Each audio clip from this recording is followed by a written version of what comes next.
पर जो दूसरा विषय है, प्रधानमंत्री जी ने जिस प्रकार से जो पिछला लगभग 1 वर्ष से गतिरोध चल रहा था, कुछ किसान नेताओं ने किसानों के बारे में जो 3 बिल पारित करके कानून बनाए गए थे, यद्यपि वो जो बिल हैं किसानों के हित में थे, किसानों की भलाई के लिए थे, खास करके छोटे किसान, मध्यम दर्जे के किसान उनको बहुत लाभ होने वाला था।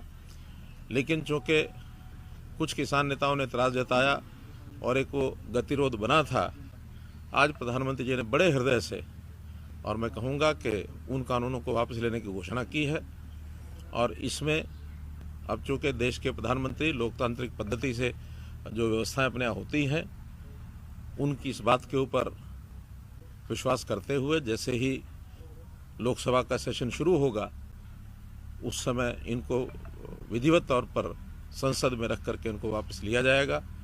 और किसानों को अपील भी की है कि वो सब लोग अपने जो धरने हैं उनको समाप्त कर दें, जो लोग बॉर्डर्स पर बैठे हैं वो खाली करें, क्योंकि सामान्य जनता को भी बहुत उससे कठिनाई आ रही है और उस कठिनाई को दूर करने के लिए आखिर सबके भले के लिए सोचना होता है।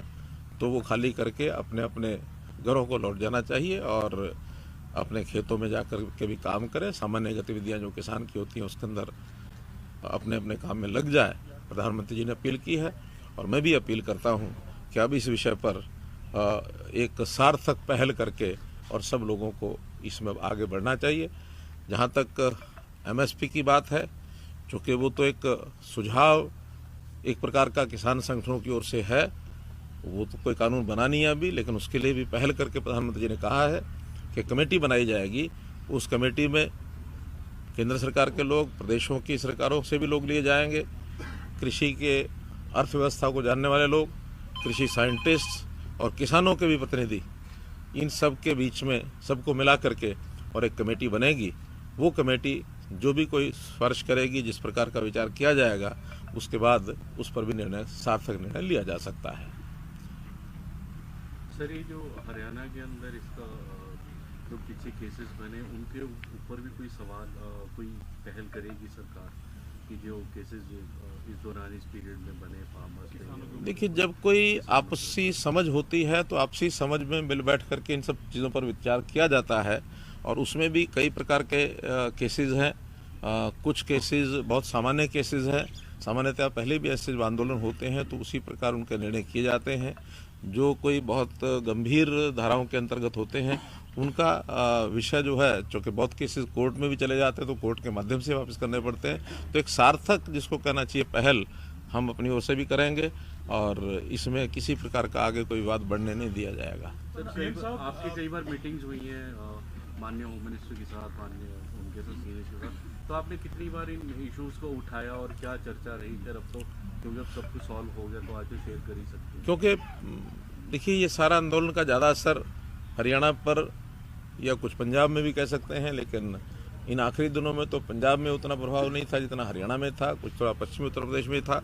तो मैं जब भी पिछले वर्ष भर में चाहे अपने पार्टी के अध्यक्ष से मिला हूँ, चाहे होम मिनिस्टर से मिला हूँ, चाहे प्रधानमंत्री से मिला हूँ, प्राय हर बार इस विषय पर चर्चा होती रही है। और हर बार उन्होंने भी कहा कि किसी प्रकार की कोई बातचीत किसी कॉर्नर से आती है तो वो ज़रूर हमारे तक पहुँचाते रहें। मेरी भी बीच बीच में कुछ किसान नेताओं से बातचीत चलती रही है, क्योंकि ये सब बातें इनफॉर्मल होती है। फॉर्मल लेवल पर हमारा कोई अधिकार भी नहीं है, क्योंकि ये विषय राष्ट्रीय स्तर का है, केंद्रीय कानून बने हैं। लेकिन इनफॉर्मली जितनी बातें हैं, जितने इनपुट्स हमारे पास थे, वो हमने बताए और उसमें बातचीत करने में जो लोगों को हम भेज सकते थे, केंद्रीय नेताओं के पास भेजा भी था। प्रारंभ में तो 11 सिटिंग्स जो फॉर्मल सिटिंग्स हुई थी, लेकिन 11 सिटिंग के बाद लगातार हर बार विषय एक प्रकार से रुक जाता था। बाद में इनफॉर्मल मीटिंग्स में कई लोगों के संदेश हमने पहुंचाए हैं। मैं समझता हूं उसी में से एक विषय निकला है कि अभी एक बार चूँकि जितना गतिरोध हो गया है, उस गतिरोध को दूर करने के लिए शायद प्रधानमंत्री जी ने सोचा होगा कि यही उसमें से एक रास्ता निकलेगा। और चूँकि कोई बात और किसान नेता इससे ज़्यादा सुनने के लिए तैयार नहीं है, तो उन्होंने बड़ा मन दिखा करके, और जैसे लोकतंत्र में होता है कि जनता की बात को ज़रूर ध्यान में रखते हुए निर्णय लिए जाते हैं, हालांकि निर्णय लेने का अधिकार भी संसद को है। तो प्रधानमंत्री जी के नेता हैं, तो नेता के नाते उन्होंने कहा है, तो निश्चित रूप से संसद में 29 तारीख को जैसे लोकसभा का सेशन होगा तुरंत उसमें इसको निर्णय को स्वीकार किया। किसानों से अपील क्या है? सीधी प्रतिक्रिया अभी तक इस पर नहीं दी। उन्होंने कहा कि कल वो बैठक करके अपना फैसला देंगे। वही राकेश टिकैत किसान नेता का कहना है कि जब तक कानून वापस नहीं होते संसद में तब तक हम। तो आपकी क्या अपील है? आपने ये भी कहा है सर इसमें कि जब तक जो MSP है उसके ऊपर कानून नहीं बनता किसान हटने को तैयार नहीं है। तो जो कुछ किसान संगठन है वो अभी भी अपनी बात पर अड़े हुए हैं। देखिए, अलग अलग बातें अलग अलग किसान नेताओं ने कही हैं। कुछ लोगों ने स्वागत किया है और कुछ लोगों ने MSP की बात कही है। मैं समझता हूँ इन दोनों बातों के ऊपर प्रधानमंत्री जी ने बात कह दी है, क्योंकि कानून कोई बने हुए तो 3 ही कानून थे, ये तीनों ही वापस लेने की बात कह दी है। और मैं समझता हूँ प्रधानमंत्री जी की विश्वसनीयता समाज में, इस देश में, बल्कि मैं तो कहूँगा दुनिया में इतनी बनी हुई है कि जो बात वो कह देते हैं उसको पूरा करते हैं। इस पर तो कोई चिंता किसान नेताओं को करनी नहीं चाहिए कि एक बार जब कह दिया है तो निश्चित रूप से यानी होगा ही। बल्कि अपने विपक्ष के नेताओं ने भी ये कहा है। अभी मैं हुड्डा जी के स्टेटमेंट सुन रहा था तो उन्होंने भी कहा है कि जब प्रधानमंत्री ने कहा है तो लोकतंत्र में विश्वास ही करना चाहिए, विश्वास करेंगे और उसको वापस करेंगे। अविश्वास की कोई बात नहीं है। आज भी अगर अविश्वास की भावना प्रधानमंत्री जी के बारे में कोई रखते हैं तो मैं समझता हूँ ये बड़ी भूल है, नहीं करनी चाहिए। क्या अपील है किसानों से? आपको मोदी सरकार को फायदा होगा इसमें? देखिए, ये पॉलिटिकल इस तरीके से नहीं सोचना चाहिए। किसानों के हित में हम हमेशा सोचते हैं, चाहे इन कानूनों के द्वारा लागू होने के बाद जो स्थिति थी वो अजम्पशन यही थे कि किसानों को लाभ होगा। और वैसे भी हमने कभी भी किसान के हित में ही हमेशा जितने कदम उठाए हैं, आप हरियाणा में देख लीजिए, हम लोगों ने पानी है वो टिल तक पहुंचाया है। प्रोक्योरमेंट भी जो है वो ज़्यादातर फसलों की प्रोक्योरमेंट हम करते हैं। जो हरजाना है, जो मानो हरजाना क्या, जो उनका नुकसान होता है, मुआवजा है, उस मुआवजे को भी हमने सारे देश में सबसे ज़्यादा यहाँ रखा हुआ है। पहले ये 12,000 रुपये एकड़ था, हमने उसको 15,000 रुपये एकड़ कर दिया है, 10 का 12.5 कर दिया है। और भी जितनी सुविधाएं किसानों को हम दे सकते हैं, चाहे वो भूमि, ये जो सॉयल परीक्षण के जो कार्ड्स थे वो हमने बनाए हैं, लैब्स बनाई हैं। हर एक मंडी में अब वहाँ लैब बनेंगी, स्कूल कॉलेजेस में हमने लैब बना दी है, ताकि सॉयल टेस्टिंग का जो सिस्टम है उसके आधार पर सॉयल की जो क्वालिटी है उसको देख करके किसान को बताया जाए क्या बुआई करनी क्या नहीं। सेम की जो ज़मीन है उसको हम 1 लाख एकड़ उसको ठीक करने की और आगे बढ़ रहे हैं। और किसान का, जैसे प्रधानमंत्री जी ने शुरू किया था किसान मान सम्मान निधि, तो वो सम्मान निधि के अंतर्गत 6,000 रुपया हर किसान को हर वर्ष आता है। तो बहुत से ऐसे पग हैं जो गिनाए जा सकते हैं जो पहले कभी नहीं उठाए गए।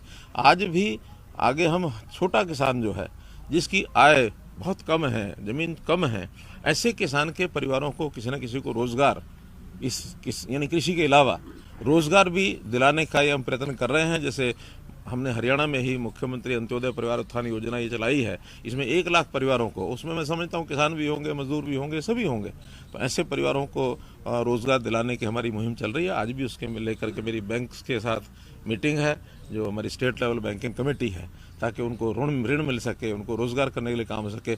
हम गरीब के लिए, किसान के लिए जितनी योजनाएं बनाई आज तक सब बनाई हैं, लेकिन केवल उसमें से शंकाएं पैदा करना, अविश्वास पैदा करना, ये किसी भी लोकतांत्रिक देश में उचित नहीं होता है।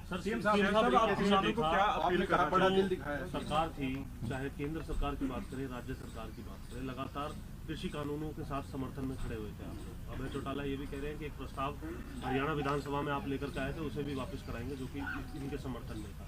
एकाएक ऐसा क्या हुआ कि प्रधानमंत्री सामने आए और वापस ले लिया? पूरी सरकार के जो स्टैंड थे, देखिए, ये पिछले बहुत समय से चीज़ें चल रही थी, कहीं ना कहीं कोई ना कोई स्टेप आगे आएगा। और आखिर तो समस्या कोई भी जब होती है उसके समाधान के लिए लोकतंत्र में तरीके होते हैं। उस तरीके में बातचीत का एक तरीका होता है। बातचीत शुरू में फेल हो गई, बाद में फिर लगातार दोनों तरफ से चीज़ें अड़ी रही। अंतोगत्वा पिछले लगभग 2 महीने से मैं कह सकता हूँ कि हमारे गृह मंत्री जी ने भी और प्रधानमंत्री जी ने भी ये संकेत किया कि समय आने पर सब चीज़ें ठीक हो जाएंगी। अब ये उनका अपना विषय है कि उन्होंने किस दिन उसकी घोषणा करनी और क्या करनी है, जो कि मुखिया वो हैं और केंद्र सरकार के कानून हैं, अधिकार भी उनको है। लेकिन हमने प्रयत्न सब किए और उस प्रयत्नों में से आज ये इस लेवल पर चीज़ पहुंची है। अभी भी कोई बातें अगर बची हैं तो उसको भी बैठ करके आगे, पंजाब के चुनाव से जोड़ के भी देख रहे हैं। ऐसा नहीं है, लोकतंत्र में चुनाव तो हर समय आता है। यानी इससे पहले आप कहेंगे कि पहले कर लेते तो फिर इलाहाबाद के चुनाव की बात होती, उससे पहले कर लेते तो असम के चुनाव है, उसकी चुनाव तो देश में हर साल कोई 2-4 प्रांतों के रहते ही हैं। 37 प्रांत, यानी हमारे 29 प्रांत हैं, तो 29 प्रांत में अगर 5 साल में है तो ऑन एवरेज 5 प्रांत बैठ जाते हैं। 6 प्रांत बैठ जाते हैं। तो इसलिए ये चुनाव तो कभी ना कभी कोई ना कोई आते रहते हैं। साहब आपने कहा बड़ा दिल दिखाया पीएम मोदी ने और उन्होंने ये भी कहा कि कहीं ना कहीं वो समझाने में विफल रहे और इसलिए माफी भी मांगी है।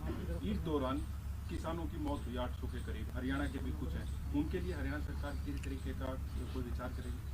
देखिए, वो किस कारण से उनकी मृत्यु हुई है, उन कारणों को आधार मान करके और उसका विचार किया जाएगा। अब इसमें जो आदमी चला जाता है उसके बारे में टिप्पणी करना कोई भी अच्छी बात नहीं होती है, लेकिन क्या कारण रहते हैं उन कारणों पर विचार करें। कंपनसेशन ये बताएं उन कारणों के बाद सर, तीनों कृषि कानून जैसा कि दावा किया जाता रहा किसानों के हित के हैं, क्या किसी न किसी स्तर पे ये बात इस 1 साल में किसानों को समझाने में हम ढीले रहे या असफल बना काम? देखिए, प्रधानमंत्री जी ने स्वयं माना है कि कहीं ना कहीं हमारी तपस्या में कोई कमी रह गई है कि हम उनको समझा नहीं पाए, ये तो उन्होंने माना है।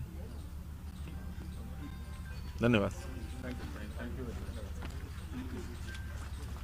सर उसमें